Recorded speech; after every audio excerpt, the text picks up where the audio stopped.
Hello ladies and gentlemen, and welcome back to Sunless Skies. In the last episode we kind of wandered around a bit. We didn't really find what we were looking for. We really need to find Perderance, and I've just noticed that my terror is quite high.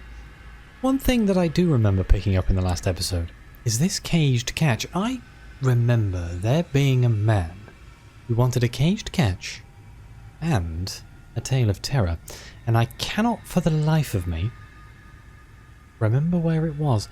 I'm pretty sure it was London, so let's go back to London. It was either London or the Win and Vitica. The Win and Vitica? No, the Wit and Vinegar Company down here. Maybe. Or it could possibly, it was somewhere in the Reach, which would be very embarrassing, but it would be possible. We have enough fuel and food to get us through. Really need to find Perderance. Of course, it could be here. I don't think it is. It's got to be here. It's the only place I can think of. So if we can get to London, hopefully that will lower our terror significantly. Because that's a bit of a problem. Of course, I could go back to the Reach, to New Winchester.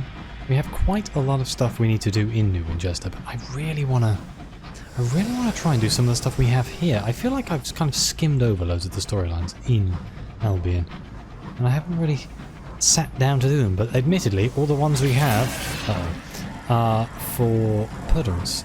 You bugger off, mate. No. Stop it. Go away. Speak your foul language somewhere else. Oh, we're good. Oh my god. I do not like scorn flukes. They are nasty. A cantankerous? I could try and kill this cantankerous, but honestly it's not really worth my time. The amount of time it would take me to kill it, and my terror is already ridiculously high. This is a lot further away than I thought it was, isn't it? Well, I may have made a mistake here.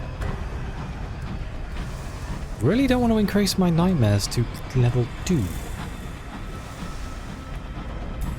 Sure, it'd be fine. I mean, disquieting isn't that bad. I wonder what the next one is. I guess disturbed. Mildly perturbed, in fact. That seems like a much more right thing. Of course, we could go back to Warbly, but my god. I spent a lot of time in Warbly. Of course, we could carry on investigating in Warbly. It is a really big part. We also have the Barbers and Work World. I feel like I'm going to regret going this way. Let's see where this goes. Maybe it's not so bad. Yeah, maybe it forks back round again and we'll actually be able to get to London from here. Uh-oh, let's dispense an additional ration of brandy. An engineer cries out, her voice hoarse as a professional mourner. It's gone! A star! Yeah, so here, drink this alcohol. The prospect of brandy provokes a ragged cheer. Yeah, okay, that's fine. That's what we have the supplies for. It's lowered our terror back down to 62%. Hopefully nothing else procs. It would be problematic. New Nark's Feast, you see. That seems like an interesting name for a place. This... Of course, we could stop at the Ministeries. It's closer. I don't think that's where the work order was. I mean, maybe it was. Maybe there was a place there with the work order. Because there is 3 different ministries there. I think I need to go back to the Horology office as well. Actually, now I think about it, we fixed a clock, didn't we? And we got promoted. So maybe we could do that right now. Go to the Ministeries. We have some port reports to drop off. Acutely aware that the sun is dying. It's at like 60, it's fine. We'll start panicking when it's down at like 20. Looking down, you can see all the strata of London, banded below you. It's right here.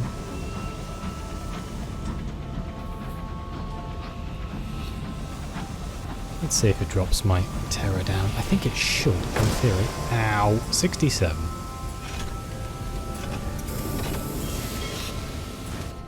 $42. Lovely. Was it one of you? Was it the Office of Works? Haha, it was! Brilliant.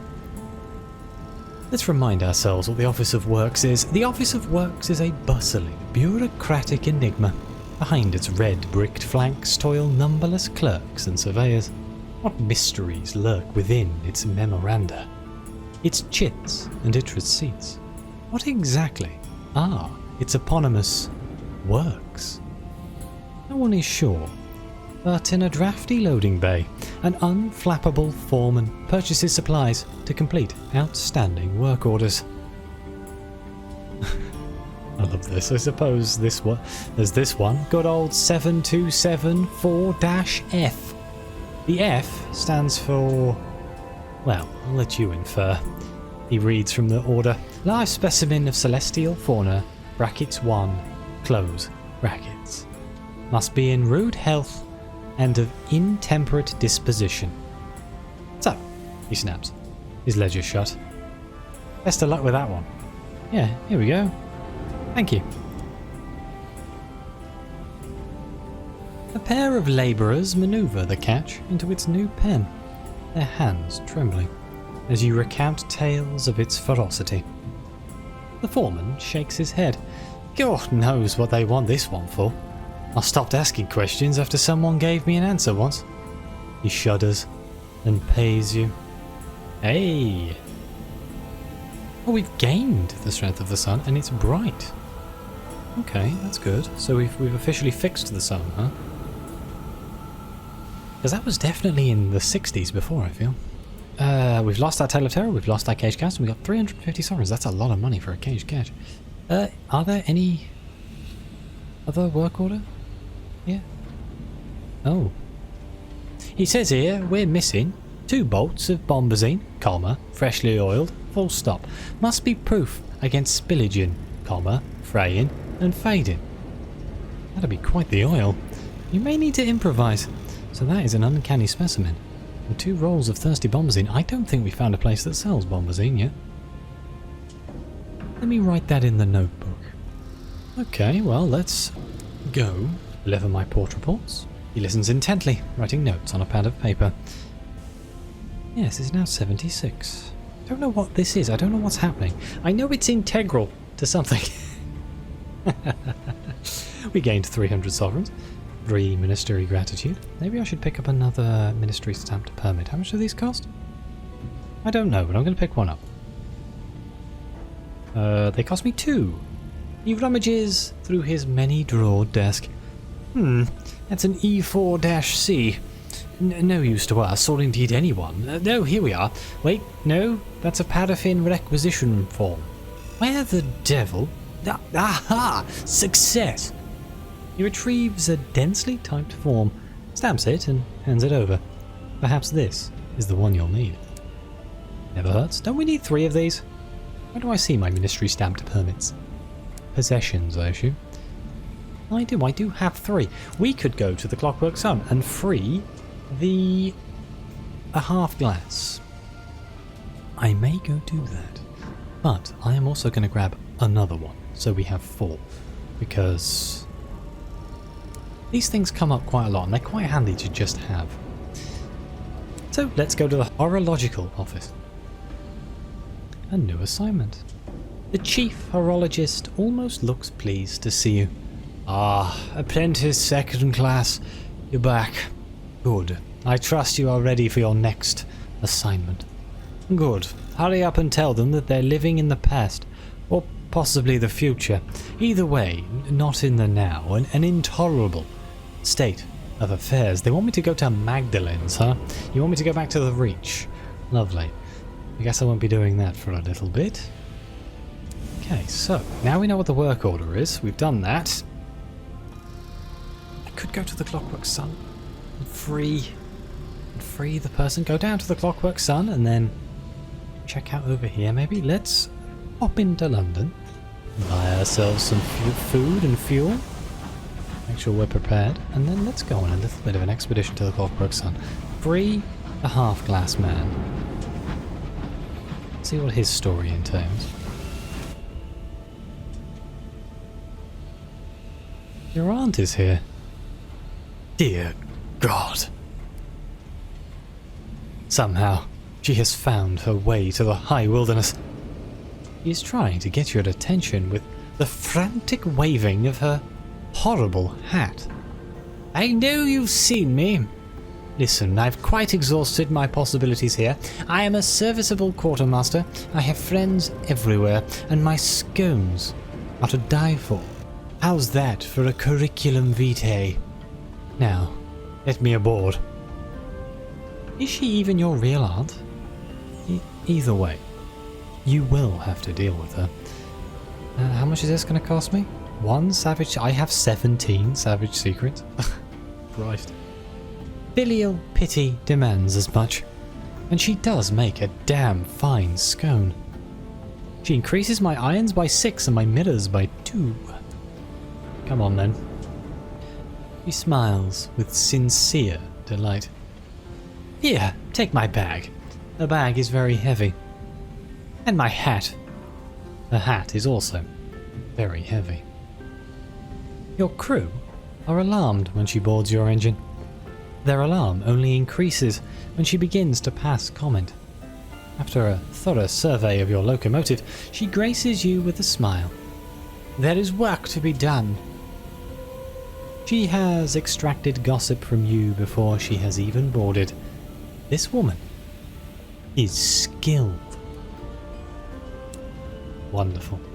My inconvenient aunt. Right, let's go to the shop.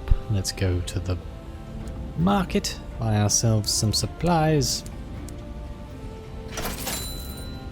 Pop into the bank for a second. Empty out everything we don't need. No point carrying it around if we don't need it. Check the board for potential prospects. 5 consignments of ministry-approved literature for the engineers who maintain the Clockwork Sun. If I remember correctly, that is Warbly. It is. I could do that. Let's pick it up. What do the Parliament want? A zealous undersecretary is already planning next year's Guy Fawkes Night, a vital celebration of parliamentary democracy and high explosives. He wants the festivities fireworks to be seen and heard all the way in London, and is prepared to pay well for 3 carefully packed crates of sufficiently dangerous munitions. Floating Parliament lies to the west of London. It does indeed. I don't know where we would find that here, so I won't pick that one up. Should I buy more supplies if we're going to Warbly just a mare? They sell fuel and supplies. Let's see if we can find a way there. Is it quicker for me to go? It is. Uh-oh. At night your sleep is peppered with uncomfortable dreams. The sky of your dream is blazing gold. It is peppered, no, crowded with suns. Suns piled on suns, like the groats in a miser's hoard. Their light floods you. It shines through your skin, and blood and meat, picking out your branching veins and the slender pillars of your bones.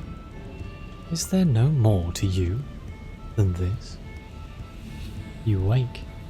So we could try and sneak company. 33% chance of success here. Very low.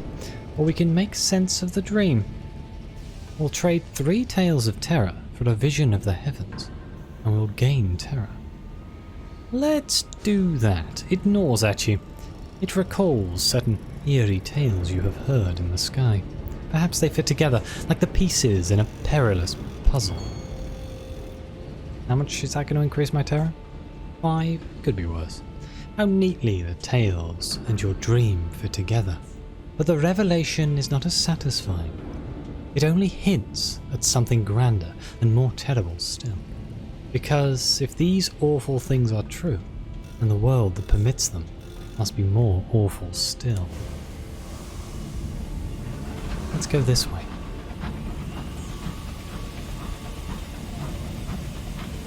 Am I gonna have to go to Warbly just a minute? Just to lower my terror? I'm going there anyway. I may as well lower my terror if I'm there. It takes up time in the episode, you know? There's still stuff to see though, so it's not the end of the world. It's not like it's a wasted trip. It gets to a point when you kind of know everything about Warbly where going there's a bit of a waste. But right now, there's still stuff to see, but that increases my terror. My curiosity gets the better of me. I'm hoping there's a nice way to get to Warbly from London.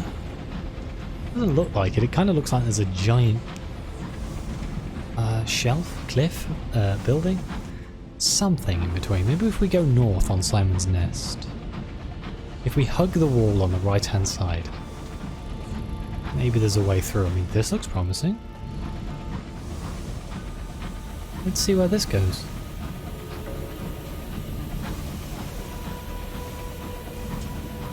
Hopefully it's not full of marauders. Really? Already? Alright. Yeah, take your brandy. And at 47%. All the stars are disappearing again. It's the same crew member. We all know it's true. There's like this one weird crew member who keeps staring out of windows and seeing the stars disappear. And everyone's like, hey, look at us. Seeing the stars disappear again. Okay, so it looks like this is a wall. Means we're probably going to have to go... Yikes. Do you reckon there's a path here?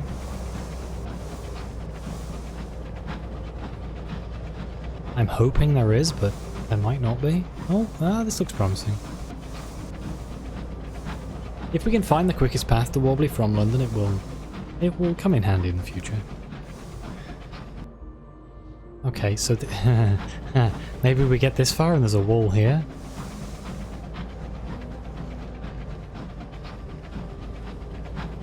Maybe? Maybe not. Looking decidedly Wall-y, not the movie. That is a fantastic... Wall-E is a fantastic movie and I haven't seen it for a very long time. I should go out of my way and watch that at some point. Ah ha ha, here we go, this way around.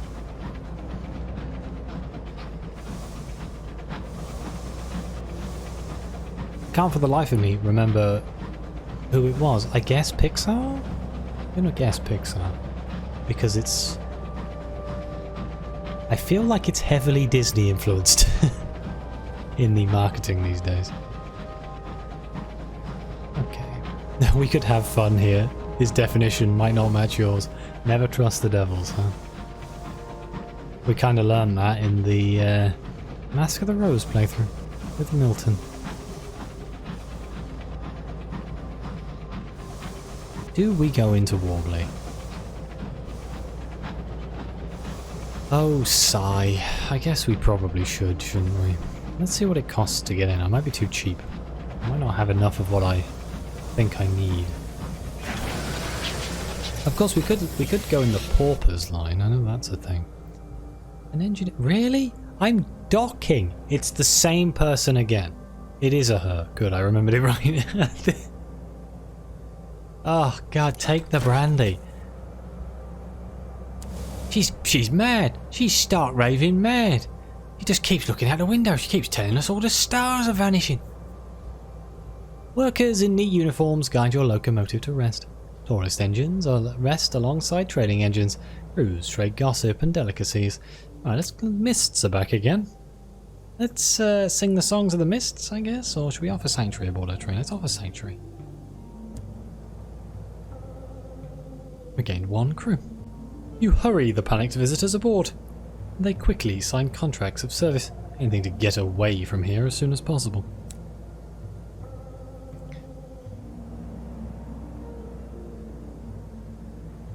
What is the entrance fee? 250? Jeepers creepers. Let's go to the shop. Buy ourselves some ministry approved literature. Did we need 5? I think we needed 5, yes. That's straight as wood. Yes, 5. It's going to cost me 500. It does tend to pay quite well though, so... Alright, I'm going to be super cheap. We're going to... Oh, there's some bargains for some cage catches there. And we're going to go in the paupers line. It's time for the lottery. The crowd churns and mutters to itself, politely despairing. There's nothing more British than standing in a line. I don't care if you think it's monstrous of me, grumbles the school teacher, trembling as she smokes her cigar. But I'd rather shoot myself than have kids of my own. Good lord. Unsupervised, her pack of prepubescent students rampage through the queue, barking inane questions. It is time. A drum roll is performed by a smugly beaming child in a bright blue uniform. A maternal figure, similarly attired in cobalt, counts off those at the front of the queue. He reaches you, then 3 behind you, then stops. That's it. The rest of you will have to come back for the next lottery. Workers from the Bureau of Entertainments swoop in, gathering the lucky winners. A man and a woman appear beside you, both exquisitely dressed. Their smiles, well-whetted knives. Come already. The courtier doesn't like waiting. You need an outfit. Come. We gained terror. Well, that's poop. I guess children. Bah. Terrifying things.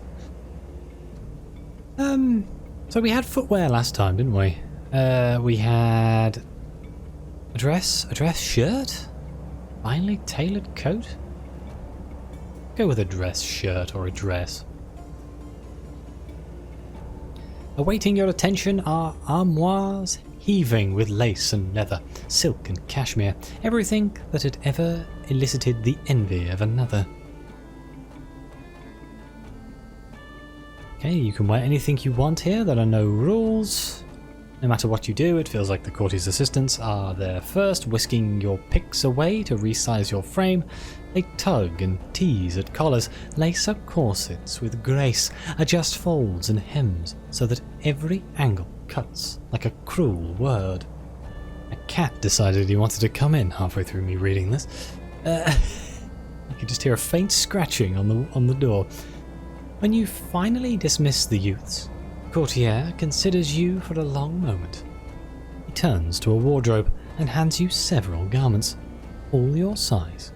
Once you're dressed, he dismisses you, shooing you into wobbly just a mare. Right, let's focus on mostly lowering our terror, shall we?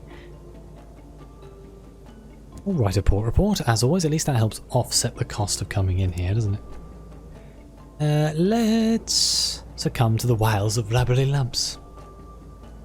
Terror's fallen. Let's explore a tiny lane bedecked with shops. Terror has fallen. I've read all of these before. Stop at a charming tea room. My terror has fallen. Now I think we have one more. Clamber through the gnarled door. Oh, that's too interesting to ignore. What's the gnarled door? The door slides like a thief into the periphery of your vision. Too short to enter, unless you crawl. Well, in we go. You pry the door open. Inside is the throat of a short tunnel. Connective tissue, really, leading out into a star-swallowed twilight. A canal slicked with juices that cannot so much be seen as felt. Your journey begins here. Let's push through to the other side. You press down. It sticks to you. Vernix and the warm reek of intestinal meat. Gelatinous and insistent that you remain where you are. Perhaps it is the Sisyphean nature of the travel. Perhaps it's carelessness. Whatever it is, the voice of the man ahead of you, salt dry and salt cold, comes as a surprise. You're late for the sermon too? He hisses. We mustn't be late for the sermon. His hand grasps yours, tugs you through a translucent membrane. Across the path, through church doors. You don't have time to observe the port. The air seizes you, cold as a corpse's kiss. And something about it is wrong. The bedraggled parson stands before his people, palms raised. Today we stand before they who must grieve to give praise to their sacrifice. Without them there would be no joy, no agony against which we might juxtapose the sweetness of our existence. Don't ever forget this. If you forget all else, do not forget this. He raises his eyebrows at you. A pleasure to see a new member. Please join us later on the beach. Okay, so we have 3 options. Listen to the murmuring sermon. You find a seat among the parishioners, their skin whirled with strange patterns, tentacular calligraphy that might quite possibly be flesh. We can talk to the cultist on our right. You lean over to whisper to the diminutive old woman, her hair swaddled in gold filigree. Or we can talk to the cultist to our left. You share a quick dialogue with a restless-seeming individual of indeterminate age, gender, and species. Let's listen to the sermon. The bedraggled parson paces across his stage, lit up from behind by his reverence, his conviction in the sutras of his speech. Here is a man assured in his precise place in the universe. And remember, next Tuesday, a baptism at the mists. All those looking to experience a greater connection with they who must grieve come down to the shore. Oh well, let's talk to the cultist to my right. The older woman. Upon closer inspection, it becomes evident that it isn't hair that sits atop her skull, but thousands of delicate cilia. What is cilia? A short, microscopic, hair-like, vibrating structure found in large numbers on the surface of certain cells, either causing currents in the surrounding fluid or in some protozoans and other small organisms, providing propulsion. Interesting. Still, aside from that one anomaly, the woman seems normal and generous with her attention. I like coming here. Parson's got a good heart. No idea what he's trying to say sometimes, but he's got a good heart. He wants us to rise up, rise beyond who we are and what we are. We've just got to give ourselves to they who must grieve, and that's how I got this. He strokes her hair in the mists. He leans in. But honestly, I'm only here because the parson's a pretty one. Fair enough. Let's talk to the cultist on our left. This is the indeterminate age, gender and species individual. Hello, they burble gently at you, their voice like a chorus of brooks. You're new. When they speak, you can see that they do not, in fact, have tongues, but a mouth like the inside of an intestine, soft with pale villi. Perhaps that is why they sound the way they do. The Bureau does not like me in Warbly just a mare. They don't even like me in the off-season. But I have seen they who must grieve, and I will remember that day always. It transformed my body, my mind, my heart. The bedraggled parson stands before his people, palms raised. He clears his throat, but before the parturition of his final syllable, officials from the Bureau of Entertainment swarm into the chapel, howling like blood-drunk wolves. An unexpected intrusion. There is little resistance from the congregation, merely an unaffected resignation. The officers from the Bureau of Entertainment are civil as they evict the crowd. Once they've surmised that you do not belong, the officers leave you largely alone, occupying themselves instead with the task of extricating the parishioners. The bedraggled parson's disciples cooperate with only minimal contempt, moving where they're told, answering questions when they are asked. All in all, a courteous disruption. Come on then, let's go, let's go. The reticulous smiles of the officers are identical in their splendour, as is the exquisiteness of their uniforms, the oiled shine of their dark hair. The Bureau of Entertainment is the branch of the Ministry of Public Decency responsible for the well-being and upkeep of Warbly Just a Mayor. They take their duty seriously. I mean, I can either go quietly, they're too busy pummeling parishioners to listen, you'll surely be able to explain soon, or we can bolt from the officials. Sod this. You flee from the Bureau of Entertainment enforcers, who are, quite naturally, aghast by your audacity. Let's go quietly. You really should have said something, coos the woman, box shoulders and fetchingly crocodilian, her smile something scrimshawed into her jaw. Why didn't you say anything? Oh well, too late now. The bruises are charming, I promise.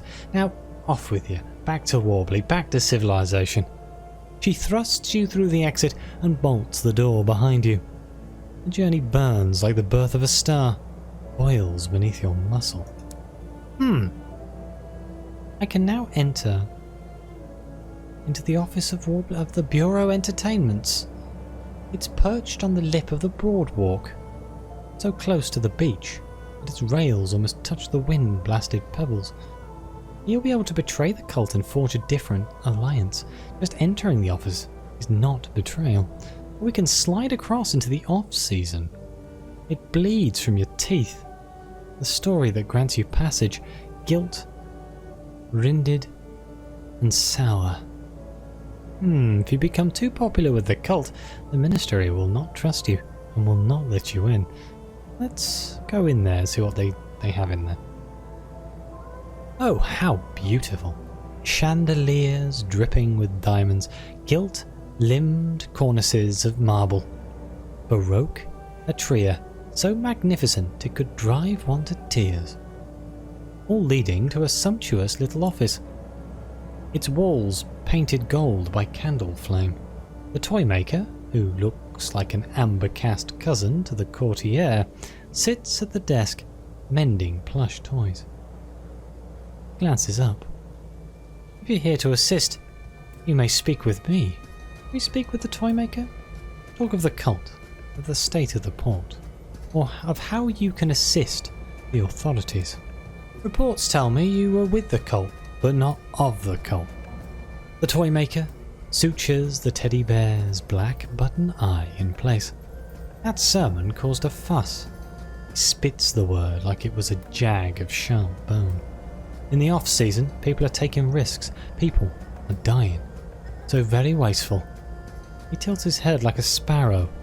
We have to protect our working class. They dwell in the off-season and mustn't be disturbed. Their work then keeps this era of Warbly pristine.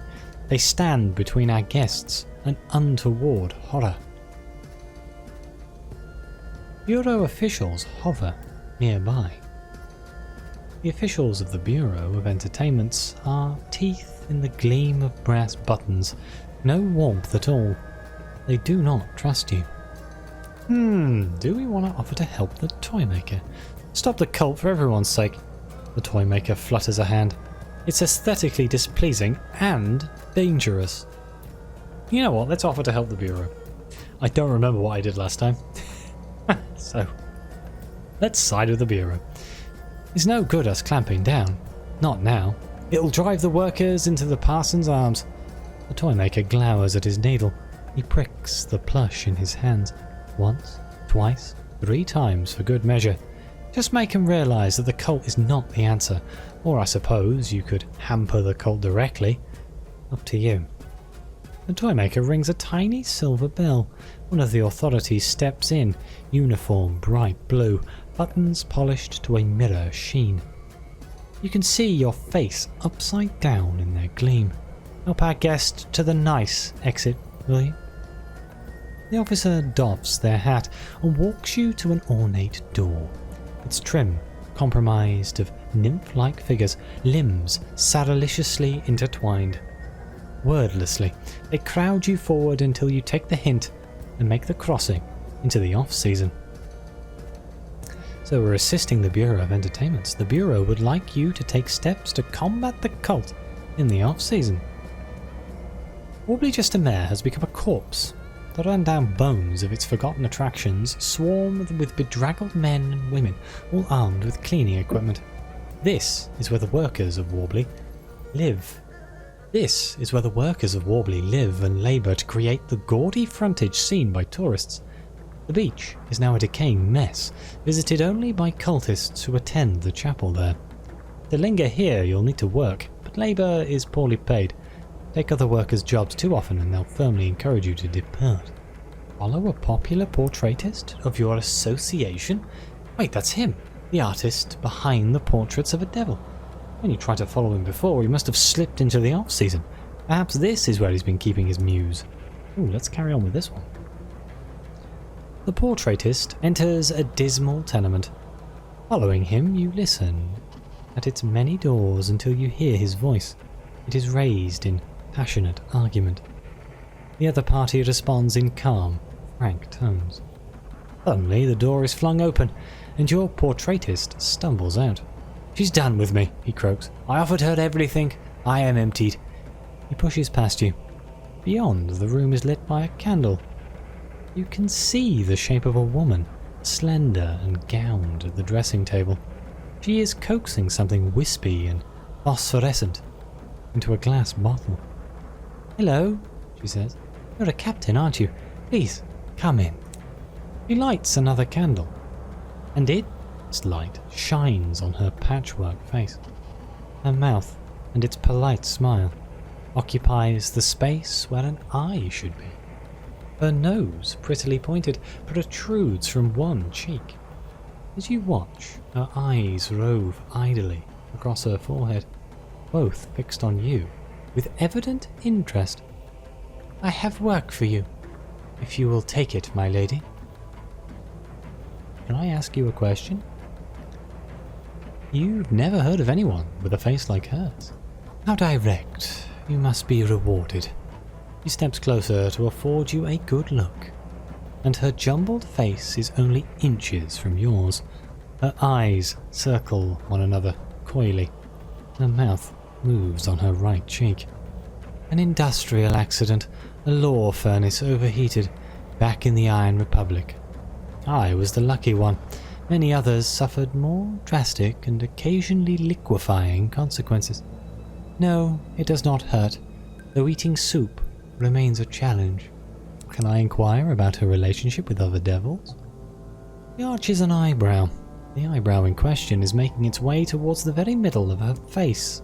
Devils are judgmental creatures and often vain.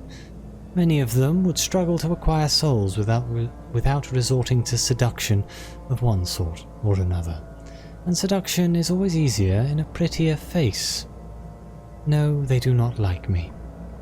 I have had enough of being looked on with disgust by devils and with reverence by lunatics. It is tiring. I wish to go somewhere where I won't be looked on at all. Shh, okay, you said something about work. I'd like to book passage to the Well of the Wolf, here in Albion. Do you think you can accommodate me? Well, I can agree for a price. Of course, I am not wealthy, but when we reach the well, I will have no use for my personal collection. He indicates a number of bottles on the wall, each holding a luminous soul. Or I can agree if she returns the portraitist's soul. He seems surprised. Are you sure? I didn't even want it, really. But he offered, and old habits rather got the better of me. Let's agree for a price. Thank you, my lady. You'll find me no trouble. I have learned, given my condition, that it is best to keep to myself. He packs a small bag, selects a number of bottles from a cabinet, dons a veil, and prepares to accompany you to your engine. We have an occurrence, the Patchwork Devil. The Well of the Wolf in Albion. Okay, so there's a few options here, both of which are kind of bad. You can go for a walk along the beach. You can scarcely see the beach in the off-season, so dense are the mists. Beneath your feet, something crunches and cracks. Warbly just a mare is shattered beams and broken stone. The beach is a stretch of filth, clotted in stinking clumps. Even here, there is work to be done. You could assist. Make things deeply unpleasant for the cult. We need one ministry-approved literature, huh? Best to drive the cult mad with the death of 1,000 proverbial cunts. The approach is well documented in some of the Ministry of Public Decency's favourite handbooks. Let's try it. Do we keep it if we pass? What's the chance? 100%. You are relentless with your sabotage and ruthlessly creative. Shoes are hidden, sandals mauled. You drip salt into their tea and coffee grounds, into their pies, too much even for those with more exotic palates. You destroy their pamphlets, warn them against each other, provoke marital arguments with the glee of a sadistic 2-year-old. It is a thankless task, but someone must do it. And oh, you do it so well. Return to the Bureau of Entertainments in Warbly Just a Mare to report to the toy maker. Can I leave this place? Back to the off-season. The off-season is grime and a glazing of filth on every surface, the reek of manure and a steeping of piss in the air. But it's better than the beach. I'd like to go back to the tourist part if I could. Oh god, it's gonna cost me. Ministry stamp permits. This is expensive. The permit is oxblood, wax and with gold leaf, vellum as sleek and the cheek of a newborn babe. And the clothes that you're given are beautiful, but nothing like the courtier had offered, the madness of cuts and fashions. You're sent off through the gates, and this way around it feels like salt on your skin, like sandpaper paring you to the bone, like desert air, like first heartbreak's last goodbye. You emerge on the other side, smelling faintly of cigarettes and steak pie. That's why we carry an extra ministry stamp permit. Right, let's go back to the Office of Bureau of Entertainments. Oh, return with news of your triumph. The cult's influence is lessened. The toy maker will want to hear about this. Today, a plush elephant lies disemboweled on his desk, cotton spilling from the wound. The toy maker appears to be replacing its stuffing with iridescent sea glass, each cut a perfect glimmering trapezoid. Speak! He draws his voice, Castrello sweet, now replacing the toy's eyes with verdigris, caked coins. So intent is the toy maker on his labour that he does not look up once, not even when you reach the coda of your exposition. It is only at the end that he speaks again, his tone bored. Well done, you radiant muck snipe. I'd say you've exceeded my expectations, but that'd be lying. I had none. Christ. Alright, well thank you for the experience in the 50 sovereigns. And he gave me a ministry stamp permit, which is very nice of him. Agree to fly to into the sun? The toy maker crooks a ring, choked finger at you. You feel like being useful again? Sure. You're interested in helping. Divine. The toy maker sets down his plush, patient, his stainless steel tweezers, his needles and coils of glistening thread. London is ignoring our plight. They cannot see the danger the cult presents, how untidy it is, how it draws workers to them till we cannot maintain Warbly's perfection. I must sort this mess out myself. His frown is sharp. I once worked with the dazzled sequencer. He were as close to friends as colleagues can be. He has workers in the Clockwork Sun, devices. He must be able to spare something. Go to him. Get help. Oh god, not the dazzling sequencer again. Oh, that man is useless. Well, let's go back to Warbly just a minute. And I guess I will spend some time in tea rooms and things, get my terror down a little bit. Might as well. Come to the wilds of rubbery lumps. Terror has fallen. Little shops. Terror has fallen. Shops again. Terror has fallen. Lovely, lovely, lovely. And a donkey ride, why not? And we shall leave swiftly. Because our clothes are in tatters. And with that, let's buy ourselves some supplies, because we're going to need these. Because we're going to the Clockwork Sun next. Make sure we still have our Ministry approved literature, we do. And with that, this extraordinarily long episode here, whoops, wrong button. This extraordinarily long episode has come to an end. I'm going to thank you all very much for staying in here. If you're still here, you're crazy, that's all I'm saying. But thank you very much for watching. Please like, subscribe, let me know what you think. Your comments are greatly appreciated. Thank you again to the members of the channel. It really does help keep the channel going.